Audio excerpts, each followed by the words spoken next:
I wish that I could get in a time machine and go live in the 80s for a few weeks, because from what my uncles tell me, it was just the funnest decade. The fashion was crazy, things were just a lot more free from what I've heard. There was a lot less, there wasn't any internet, I think. So you could do whatever you want, and you didn't have to worry about somebody filming you on their camera phone. It just felt like anybody who was around in the 80s that's watching this, was it just a lot more fun and free as a decade? But, every decade has its scary moments as well. I think, quite a few big things happened in the 80s. Something about a rocket exploded, I think. But yeah, there must be some moments that, people that were there were kind of like, ugh. Surprisingly, few people are familiar with the acquired immune deficiency syndrome. Welcome AIDS. to Watch Mojo. And today, we're looking at events from the 1980s that sparked fear, uncertainty, and global anxiety, from natural disasters and industrial failures to political violence and near-catastrophic mistakes. These events from the 1980s delivered no shortage of real-world terror that reshaped public consciousness and exposed vulnerabilities on a global scale. Why is he wearing shades in court? And liftoff. This is of the rocket. 25th Space Shuttle mission, and it has cleared the tower. The 1989 Loma Prieta earthquake. There was no warning. Millions watched in 1989 as the Loma Prieta earthquake hit California during a nationally televised baseball game, turning a routine sports broadcast into breaking news. The Oakland A's take Oh my God. The country observed in horror as buildings collapsed, highways buckled, and entire communities were thrown into chaos. The timing and exclusive visibility of the unfolding disaster made the earthquake a sight to reckon with, demonstrating how quickly normal life can be torn apart. I can only describe the situation here as nightmarish. Emergency services and response systems worked desperately to salvage the situation as the earthquake-stricken region struggled to recover. Memory of the 6.9 magnitude earthquake did not fade so easily after its passing, with the disaster highlighting the vulnerability of densely populated areas to unpredictable and destructive seismic activity. For some, it took years to recover. Look at that. For many, the emotional scars still remain. Black Monday. Dude, that was awful. Did you see that road? Was it a bridge? Just torn apart like it was paper.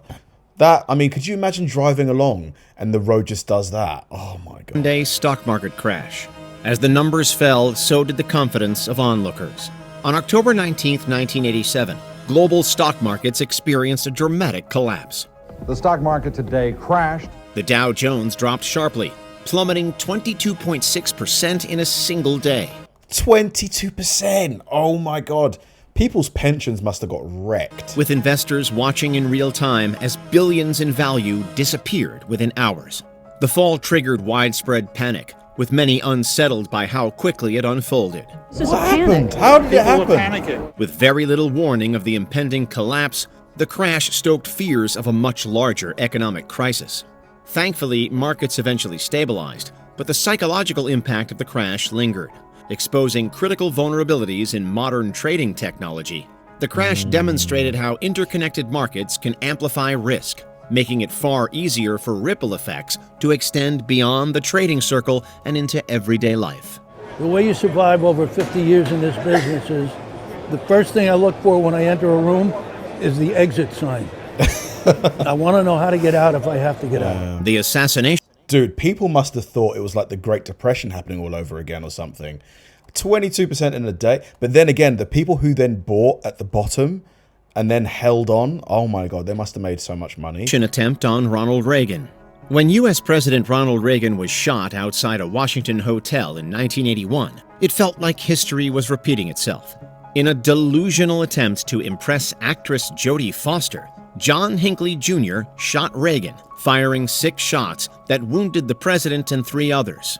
Hinckley was buried under a mountain of Secret Service agents. Reagan told his wife, quote, "Honey, I forgot to duck," offsetting the shocking incident with his humor. While the president ultimately survived, the moment created immediate uncertainty.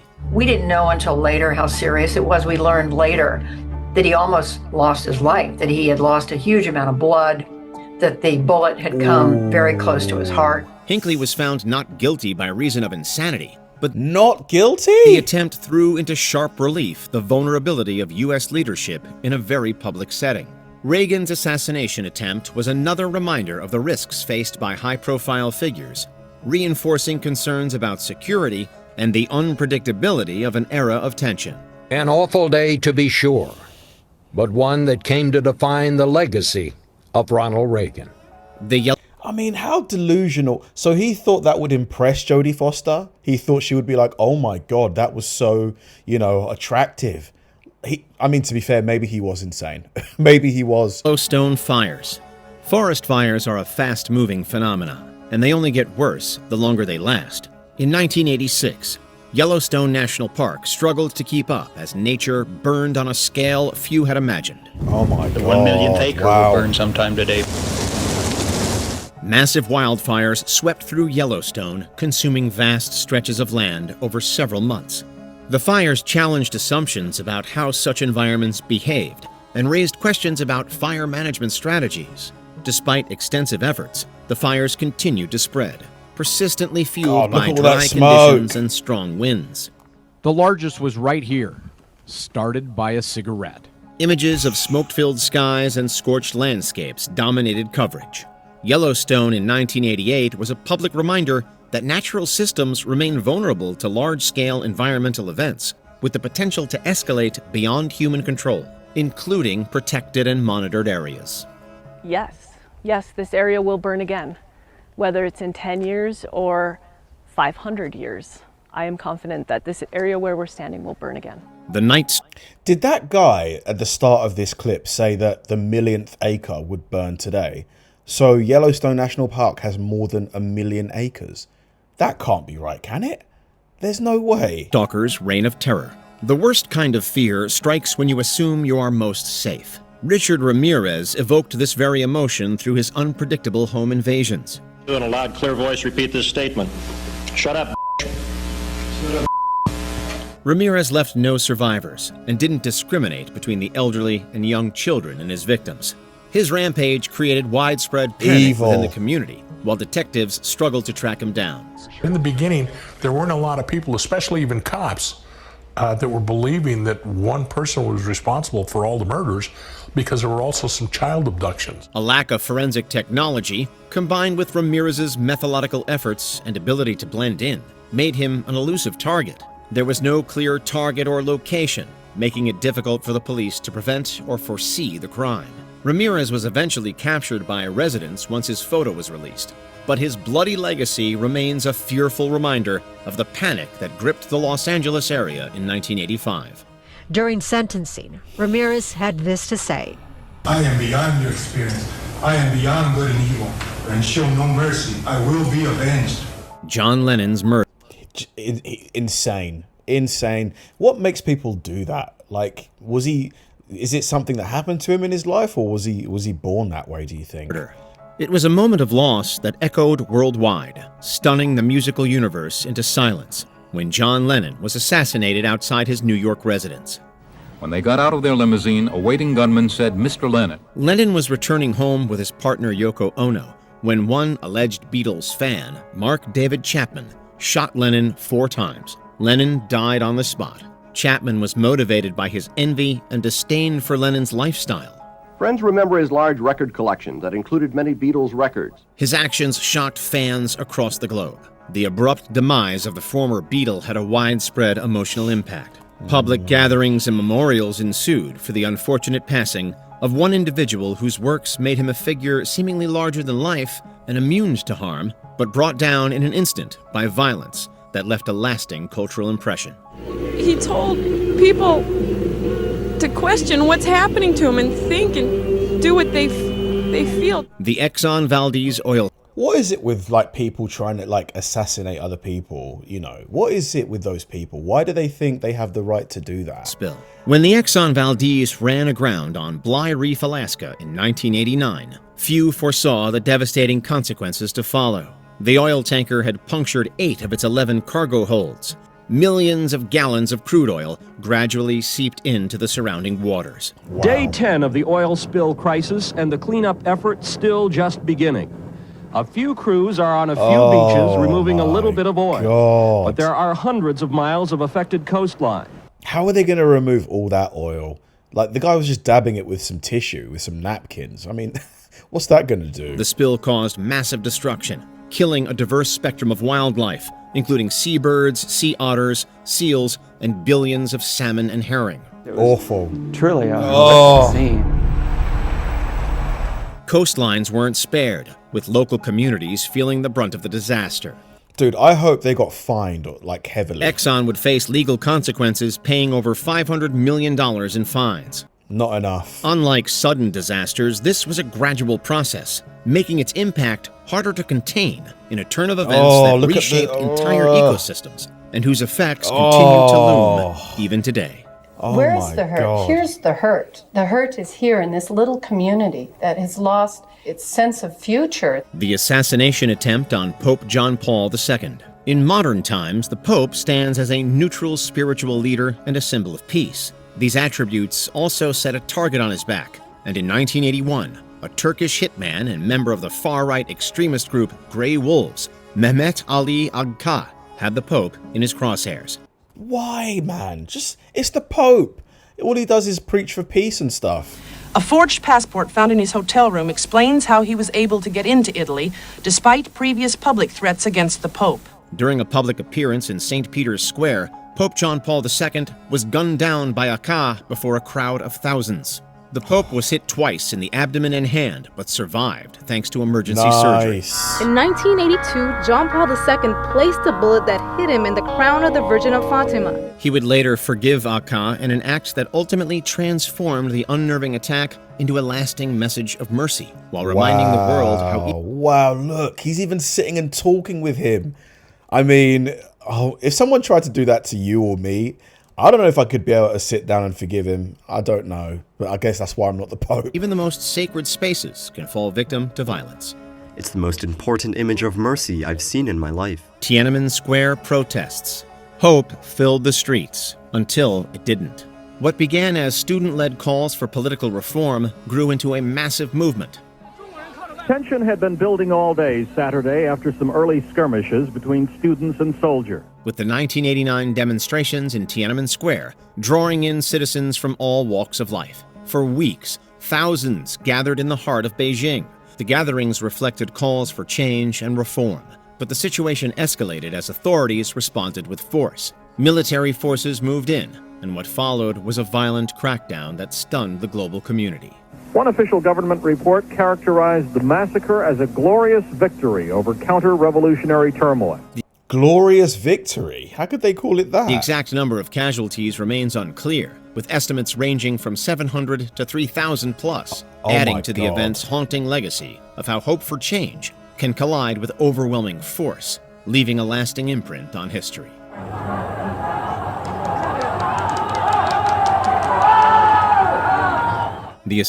Absolutely insane that they did that to their own, like, citizens, people that were just protesting. That is wild. I mean, that's one thing I'm grateful for, that I live in a country that, you know, doesn't do that to its people. Assassination of Indira Gandhi.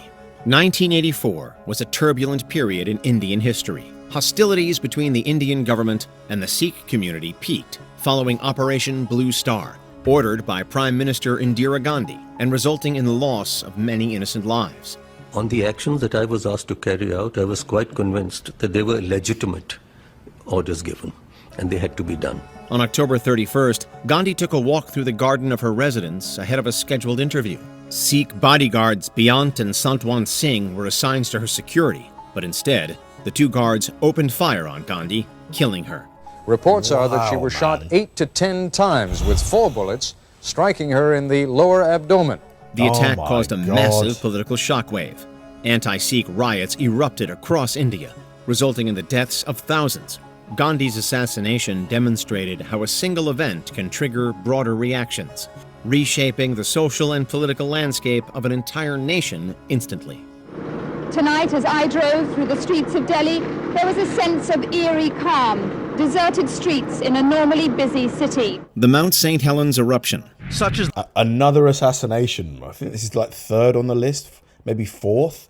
a lot more common than I thought. I didn't realize there were this many. The force of Mount St. Helens lateral eruption, that an incredible 1,300 feet of mountain disappears almost instantly. You may not think the mainland USA has to worry about many volcanic eruptions, but they experienced a huge one on May 18, 1980. This explosion was almost biblical in nature, with the entire north face of the mountain collapsing and sliding away to form the largest landslide ever recorded. I glanced over at the mountain, and the entire north face was in motion, was sliding down. And it's such an unbelievable view that I like shook my head and I said, am I really seeing this? This collapse then uncorked a massive lateral blast, flattening everything in its path. A plume of black ash towered 80,000 feet into the air, while the surrounding area, which was once a lush green forest, was now a dead, gray, apocalyptic wasteland. When the eruption was done, ash had been deposited throughout 11 states, approximately 57 people were dead, and the mountain now had a gaping hole where its summit once stood. Mount St. Helens continues to erupt until late in the afternoon. Ashfall forced towns and cities up to 300 miles away Dude, breathing that ash in must be so bad for your health. To a state of emergency shutdown. Poor in just guy. over 2 weeks, the ash circled the entire globe. Oh, the poor Tylenol poisonings. We're marking the anniversary of one of the most notorious, unsolved mass killings in American history. Throughout the fall of 1982, at least 7 people died in the greater Chicago area after taking Tylenol that had been laced with cyanide. Investigators quickly determined that the poisoning did not stem from the manufacturing process, meaning that someone was opening bottles on store shelves and manually inserting the poison. Pure evil. I mean, dude, there's some monsters out there, aren't there? Watched family end. Awful. I don't know how anybody could do anything like that. The total randomness of the act terrorized the country, many of whom feared becoming the next innocent victim. The deaths also caused a media frenzy and a mass panic, with over 30 million bottles of Tylenol being recalled throughout the country. Honestly, I wouldn't be surprised if people just stopped taking, like, any over-the-counter meds. You'd just be so scared. To make matters even worse, the culprit was never caught, the lack of resolution leaving behind a haunting sense of vulnerability and mystery. Who would do this and why? Perhaps we'll never know. Even 40 years later, the mystery is still compromising with investigators and fascinating everybody. But could they not pinpoint, were the Tylenols, not bought from the same store? Could they not, I'm sure they could. They probably tried, though. Mexico City earthquake. Está temblando un poquitito. No se asusten, vamos a quedarnos. Les doy la hora. 7 de la mañana, 10. Chihuahua. 7 de la mañana, 19. I think you should go off air. Tiempo de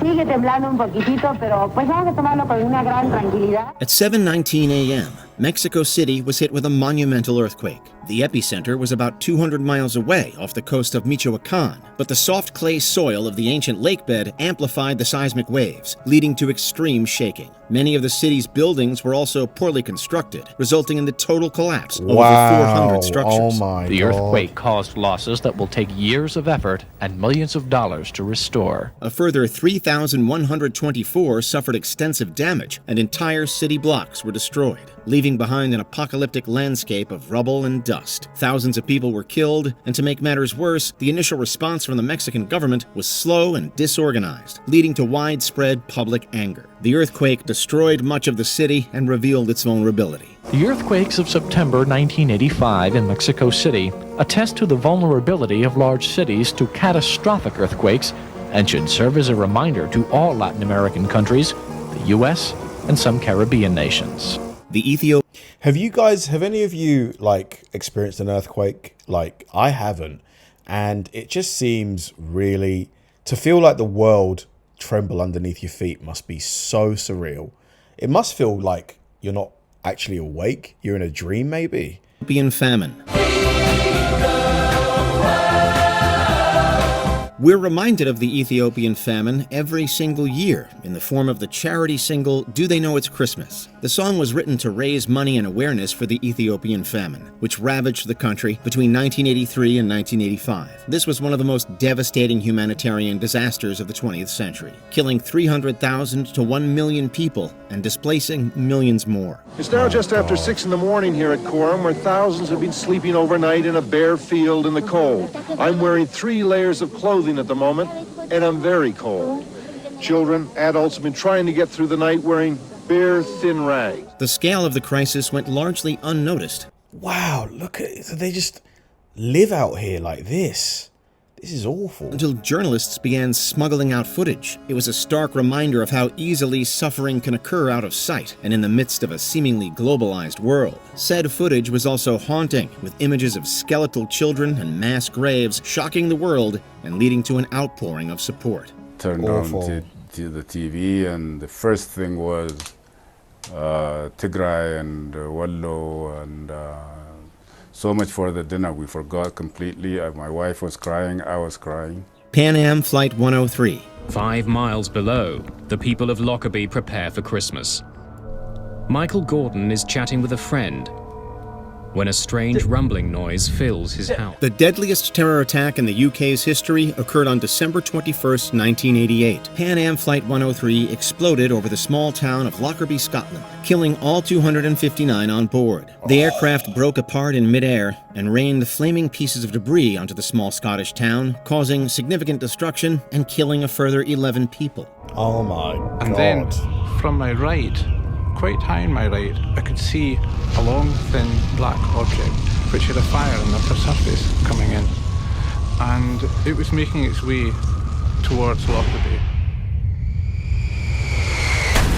The explosion was the result of a deliberate bombing, and while it has been officially ascribed to Libyan nationalists, much doubt and speculation has been raised regarding their involvement. The ongoing debate surrounding the true nature of the bombing has only added a further degree of agitation to an already horrifying event.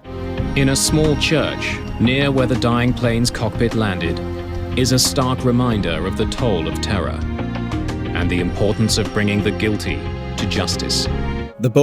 Dude, I cannot believe I'd never heard of that. 250 people is a lot. That's awful. Imagine you just getting back from your holiday, you're about to land, you know, maybe the plane was landing in Scotland, and then boom. Oh, could you imagine how scared you'd be? I'd be terrified. Paul disaster. Authorities now say the toxic gas that escaped from a Union Carbide plant on Monday has killed at least 1,600 people, and they say another 50,000 people may suffer serious after effects such as blindness and sterility. The Indian city of Bhopal hosted a pesticide plant belonging to Union Carbide India Limited. The plant stored large quantities of methyl isocyanate, or MIC, a highly toxic chemical used in the production of pesticides. Thanks to a number of errors, water accidentally entered one of the tanks on December 2nd, 1984, creating a runaway exothermic reaction that caused the safety valve to rupture, releasing a dense cloud of toxic gas into the surrounding area. At one point, an official said 1 death was being recorded every minute from the poison gas leak in the city of Bhopal. Nearby residents were exposed to the toxic cloud, and thousands died within the first few hours of exposure. And while the overall death toll is hard to measure, an estimated 16,000 people are believed to have died in the following years. I mean, did they get any compensation for that? Like, they absolutely deserve it. I mean, this is sort of like class action lawsuit.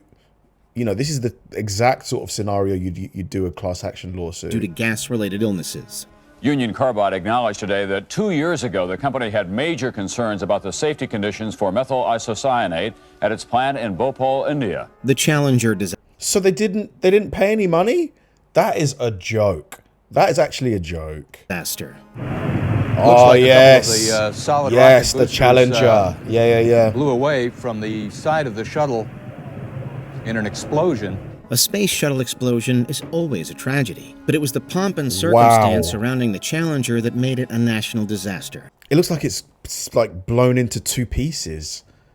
Or like 2 chunks have gone off. The mission was part of the Teacher in Space project, an initiative meant to get kids interested in science, astronomy, and space exploration. Or are those the boosters? Usually the night before, I had the same nightmare that what I saw today, and I thought it was a dream. was speechless for a few minutes. As such, an everyday teacher named Krista McAuliffe was chosen to accompany the astronauts, and the launch was watched in countless schools across the country. Unfortunately, the shuttle suffered a catastrophic failure just over a minute into its launch, causing it to disintegrate in a gigantic plume of smoke and killing everyone on board. Millions of children watched the disaster unfold on live TV, creating a sense of national trauma that is still being felt to this day. We have a report from the flight dynamics officer that the vehicle has exploded.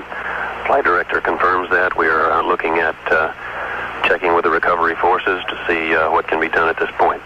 The AIDS epidemic emerged. What caused the Challenger to explode? Was everything, were corners cut? I mean, I can't imagine they would be, because, you know, it costs billions of dollars to launch a ship.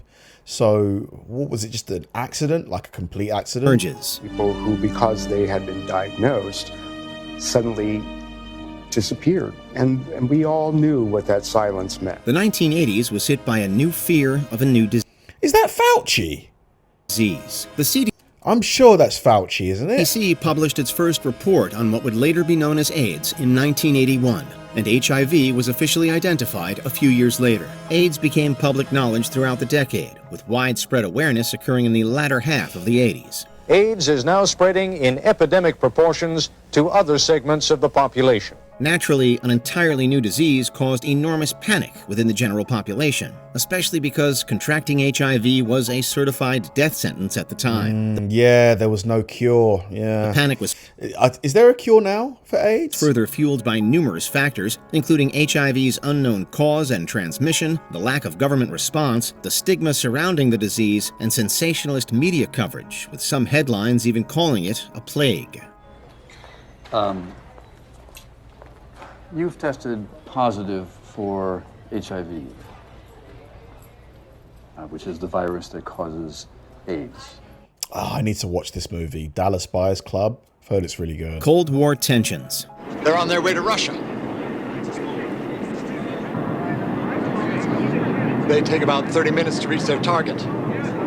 So do theirs, right? While it started in the 40s, the Cold War was alive and well in the 1980s. In fact, some people refer to this as the Second Cold War, as the relative détente of the 1970s was destroyed by renewed hostilities. President Ronald Reagan also took a highly aggressive stance against the Soviet Union, including his famous Evil Empire speech of 1983. I pointed out that as good Marxist-Leninists, the Soviet leaders have openly and publicly declared that the only morality they recognize is that which will further their cause, which is world revolution. As such, the fear of a full-scale nuclear war was deeply embedded in the public consciousness, with many schools around the country participating in nuclear bombing drills. Naturally, cultural anxiety was taught. This doom and gloom was reflected in pop culture, with movies like War Games, The Day After, and Threads reflecting the paranoid atmosphere of the day. If you were around in the 80s, what were the bombing drills like? I'm guessing maybe what, duck and cover, something like that? Get under the table, hands on your head, something like that? Jesus Christ, they've done it.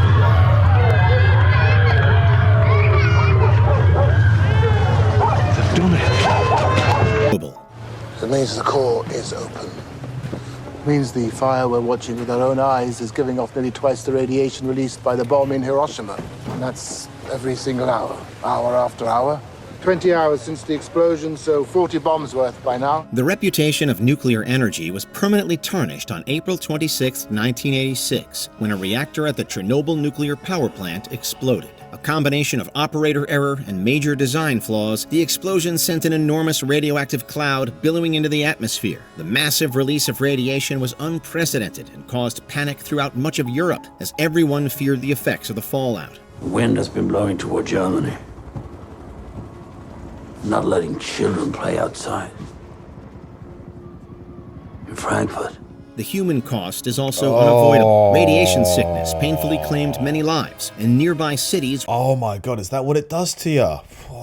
Were evacuated, leaving behind unsettling radioactive ghost towns that still exist to this day. Luckily, the heroic efforts of many scientists and liquidators prevented a monumental disaster from spiraling into something even worse. You'll do it because it must be done.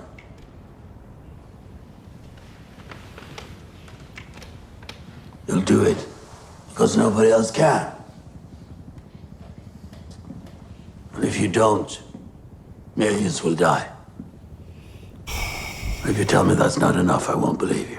Which of these moments gave you the chill? Oh my God, wow. So those scientists in Chernobyl, that scene that we just saw, they were basically, they knew that they weren't going to survive if they, so like, because they were in the radiation, they were like tidying it all up and stuff. So they knew that it was going to get them, right? So you're basically asking them to, oh my God, I've just realized that. That is awful. Could you imagine being put in that situation?